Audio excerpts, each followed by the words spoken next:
হেফাজতে ইসলাম বাংলাদেশের পক্ষ থেকে 2013 সালের 5 মে মতিঝিলের শাপলা চত্বরে তৎকালীন আওয়ামী ফ্যাসিস্ট জালিম শেখ হাসিনা সরকার যে গণহত্যা চালিয়েছে, এই গণহত্যার বিরুদ্ধে আন্তর্জাতিক অপরাধ ট্রাইব্যুনালে আমরা আজকে মামলা দায়ের করতে এসেছি। হেফাজতে ইসলাম এদেশের ধর্মীয় তৌহিদি জনতার আলেম ওলামাদের একটি অরাজনৈতিক বৃহৎ সংগঠন।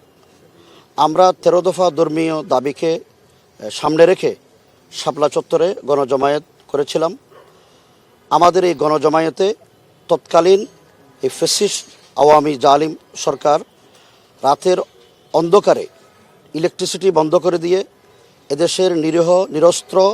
সাধারণ নাগরিকদের উপরে আলেম, হাফেজ, মুহাদ্দিস, মুফাসসির এবং প্রিয় নবী সাল্লাল্লাহু আলাইহি ওয়াসাল্লামের আশিকদের উপরে যেভাবে যৌথ বাহিনী মোতায়েন করে গণহত্যা চালিয়েছে, এই গণহত্যা পৃথিবীর ইতিহাসে এক ধরনের নতুন কারবালার সৃষ্টি করেছে। এই গণহত্যার বিরুদ্ধে আমরা তৎকালীন প্রধানমন্ত্রী সহ তৎকালীন স্বরাষ্ট্রমন্ত্রী মহিউদ্দিন খান আলমগীর, কোয়ালিটি সম্পন্ন আন্তর্জাতিক মানের still bar CSRM, committed for better still, তৎকালীন স্বরাষ্ট্র প্রতিমন্ত্রী শামসুল হক টুকু, আইন প্রতিমন্ত্রী অ্যাডভোকেট কামরুল ইসলাম, কৃষিমন্ত্রী ডক্টর আব্দুর রাজ্জাক এবং শাহরিয়ার কবির সহ সকল গণহত্যাকারী, গণহত্যার নির্দেশদাতা, তাদের দোসর, তাদের কুশীলব যারা, সবাইকে আমরা এই মামলার আওতায় এনে দৃষ্টান্তমূলক শাস্তির জন্য আমরা আদালতের কাছে আমাদের